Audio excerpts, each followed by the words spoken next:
잠언 필사 71차입니다. 오늘 71차는 잠언 25장부터 시작이 됩니다. 왕의 교훈이라는 제목으로 지금까지 잠언을 계속 보셨습니다. 지혜로운 삶으로 이끌어주는 잠언은 전반부가 1장부터 9장까지 젊은이를 위한 연속 강화에 대해서 나왔고요. 중반부가 10장부터 29장까지인데 그 중에서 중반부를 세 가지로 나눌 수 있다고 말씀드렸습니다. 그래서 10장부터 22장까지가 375 단편 경구가 쭉 나왔었고요. 이게 솔로몬의 제1잠언이죠.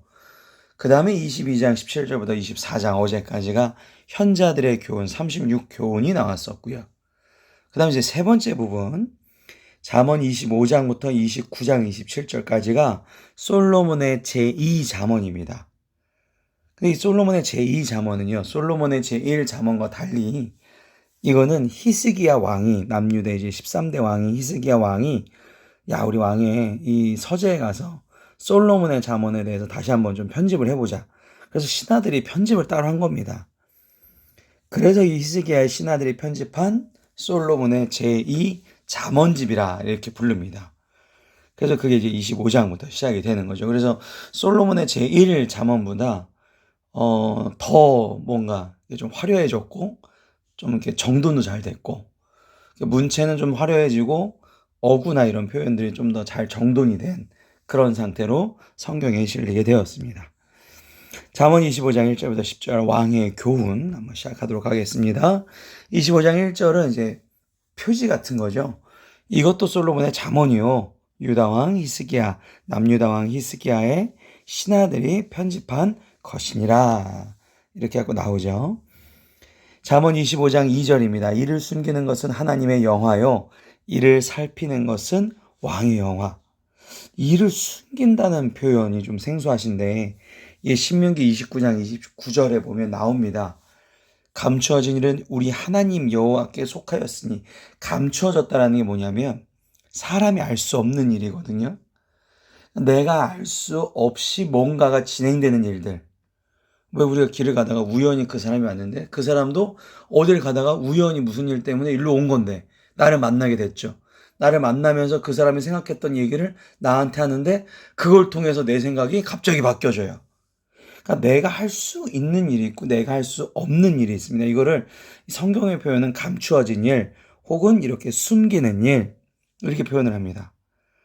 그러니까 일을 숨긴다라는 것은 하나님께서는 인간이 헤아리기 힘든 신비로운 방식으로 하나님 그 당신의 뜻을 성취하고 계시는 중이다라는 것이죠. 그래서 우리 내년에 이제 샘터교회는 기도라는 주제로 가실 건데 이런 얘기, 이런 말씀들을 굉장히 많이 이제 듣게 되실 겁니다. 우리가 할 수 있는 일, 우리가 할 수 없는 일. 그러면 일을 하나님께서 내가 알지 못하는 영역에서 하고 계시는 그 동력이 바로 나의 기도가 되겠죠. 내가 그 방향을 통해서 기도를 해야지만 하나님께서 천군 천사를 통해서 일을 만들어 주시는 것이죠. 그렇죠?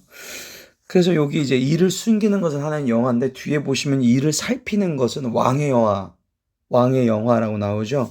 그러니까 이제 하나님의 그 영광은 알지 못하는 곳에 이렇게 하는 거고 그 일을 살피는 것은 왕, 리더의 역할이라는 것이죠. 하나님 섭리에 맞게 백성을 인도하면서 하나님을 끊임없이 잘 섬길 수 있도록 하는 사람. 될 거야. 지금 뭔가 하나님께서 만들고 계실 거야. 계속 격려해주고 이끌어주고 그 뜻을 잘 전달해주는 사람이죠. 교회로 보면 이건 이제 목사라고 볼 수가 있고요. 하지만 이 만인 제사장설이라고 제가 말씀드렸죠. 누구나 왕이 될 수 있고요. 누구나 목사가 될 수 있고 누구나 제사장이 될 수 있습니다. 왜냐하면 그 안에 주님, 성령님께서 인도해 주시기 때문에 그렇습니다. 그러니까 여러분도 여러분이 그 가정에서 내가 먼저 믿는 사람이라면 하나님 섭리에 맞게끔 이 백성에게, 내 가족에게 내가 잘 설명을 해야겠죠. 3절입니다. 하늘의 높음과 땅의 깊음 같이 왕의 마음은 헤아릴 수 없다. 왕의 자격 같은 그런 문구입니다. 왕은 하나님의 대리자라는 것이죠. 그래서 사람들이 권위를 인정할 수 있도록 깊은 지혜를 가져야 된다. 공부 많이 하면 깊은 지혜 가질까요? 물론 어느 정도까지는 되겠지만 우리가 정치하시는 분들 보면 정말 우리나라 최고의 대학, 최고의 지식인들인데 어느 순간 보면 그죠? 아닌 것 같은 행동을 할 때가 있단 말이죠. 하늘의 높음과 땅의 깊음 같이 이 사람이 정말로 느껴지려면 하나님의 지혜를 통해서 정말로 이 사람이 스스로 단련을 해야 되겠죠. 그 단련에 대한 문구가 이제 4절에 나옵니다. 은에서 찌꺼기를 제하라. 그리하면 장색에 쓸만한 그릇이 나올 것이다. 그러니까 당신 리더가 통치를 바르게 하기 위해서는 그 판단을 흐리게 하는 간신이나 자신의 이익만 생각하는 신하를 제하여 버려야 된다. 없애야 된다. 여기서 이제 찌꺼기라고 나왔죠. 그리하면 장색이 대장장이, 녹이는 사람 이렇게 표현합니다. 그럼 대장장이에 쓸만한 그릇이 나올 것이다. 저는 이걸 어떻게 보냐면 하나님의 정말 귀한 일꾼이 어떻게 나오는가. 하나님의 지혜를 받아야 되는데 하나님의 지혜 말고 막 이런 SNS에서 어떠한 정보를 받고 또 그걸 가지고 생각이 막 바뀌어지고, 그냥 우리는 실제로 왕이 아니기 때문에 간신이나 신하가 있지는 않지 않습니까? 그런데 우리의 머릿속을 헤집으려는 악한 세력의 생각은 미디어나 여러 가지 이런 정말 악한 사람, 질이 안 좋은 사람, 이런 사람들의 말로 자꾸만 우리의 판단이 휘둘리게 된다는 것이죠. 그래서 우리가 정말 주목해야 될 게 무엇인가? 하나님의 그 지혜, 말씀을 보고 그 말씀을 제대로 해석을 하고 기도를 통해서 그것을 내가 실행해 나가고 하나님을 찬양할 때 비로소 하나님의 귀한 쓸만한 일꾼이 나오게 되는 걸 믿으시기 바랍니다. 세상의 지혜에 너무 매달리실 필요가 없다라는 것이죠. 5절입니다. 왕 앞에서 악한 자를 제하라. 그리하면 그의 왕위가 의로 말미암아 경고히 서리라. 앞에 4절에 이제 결론 이렇게 얘기하는 겁니다. 그래서 스스로의 힘이 아니라 의를 따를 때, 하나님의 뜻을 따를 때 하나님의 알 수 없는 도우심들이 펼쳐지고 그런 도우심으로 말미암아 경고한 상태가 유지될 것이다. 이렇게 보시면 되겠습니다. 6절입니다. 근데 조심해야 될 게 나와요. 결론은 5절에 나왔는데 조심해야 될 게, 왕 앞에서 스스로 높은 채 하지 말고 대인들의 자리에 서지 말라. 그러니까 자기를 높이려고 하는 그 욕망은 누구나 있는데 그 교만이 왕 앞에서, 혹은 왕이 이제 하나님의 대리자니까 하나님 앞에서 그게 드러나면 안 된다라는 것이죠. 기도는 이렇게 해놓고 내 뜻대로 내 마음대로 해버리면 결국 대인들의 자리에 서지 말라. 이게 무슨 얘기냐면 내가 그 자리에 쓸 수 없는데 내가 딱 섰단 말이에요. 그럼 어떻게 돼요? 내려가라 그러죠. 이 대표적인 게 아담과 하와가 에덴 동산의 통치자로 하나님께서 대리인으로 만들어 주셨는데 사탄의 선악과를 통해서 내가 더 거기에 주인이 달라 그랬어요.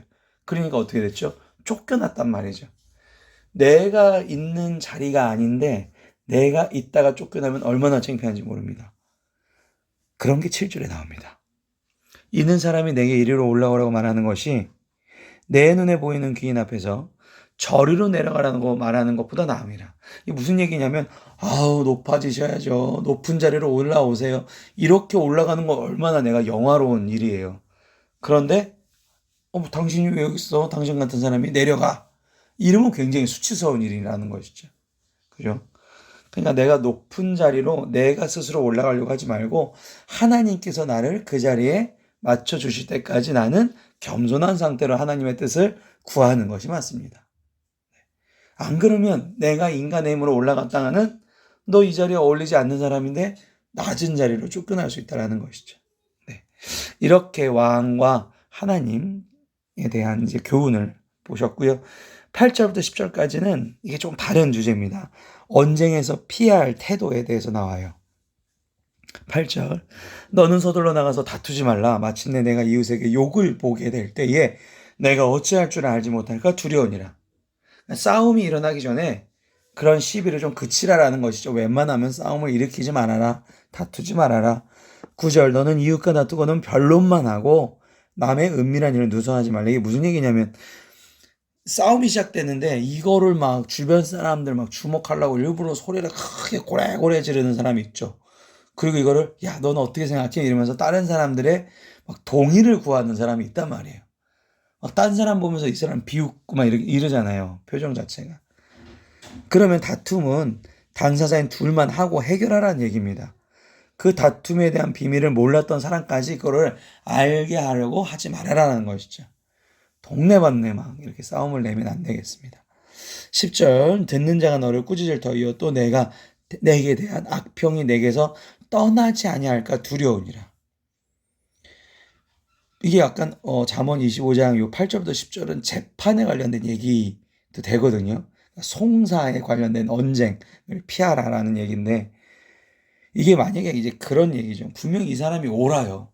옳은 말을 했고 저 사람이 잘못했단 말이에요. 상대방이 잘못했는데 이 옳은 사람이 좀 상식에 벗어나는 행동을 했어요. 너무 크게 소리를 지르거나 막 동네방네 소문을 내거나 이미 이 사람이 옳은 사람이라도 불구하고 욕이 있다는 거죠. 악평. 그죠? 이 사람이 도리어 욕을 먹게 되니까 올바른 판단을 하려는 그러니까 재판장에 뭐 우리가 요즘에 시민 참여 재판 이래 갖고 이렇게 그 배심원들처럼 이렇게 사람들이 오는데 그런 사람들이 딱 볼 때는 저 사람이 상식에 벗어난 행동을 하니까 저 사람이 잘못했을 거다. 이렇게 생각을 하죠. 이게 어디서 많이 보냐면 우리 정치인 분들 보실 때 그런 경우가 많습니다. 분명히 저 사람이 옳은데 상식에 벗어난 행동을 해요. 막 너무 갑자기 감정적으로 소리를 지르고 욕설을 하고 그럼 저 사람이 잘못돼 보이는 겁니다. 그래서 상식에 벗어난 행동이 수치를 가져올 것이다. 이게 잠언의 25장의 10절까지의 교훈이었습니다. 오늘도 이 두 가지 교훈을 통해서 하나님의 뜻을 따라서 하나님이 은밀하게 일하는 모든 그 일을 체험하시고 간증하시는 저와 여러분 되시기를 바랍니다. 윤여 목사였습니다.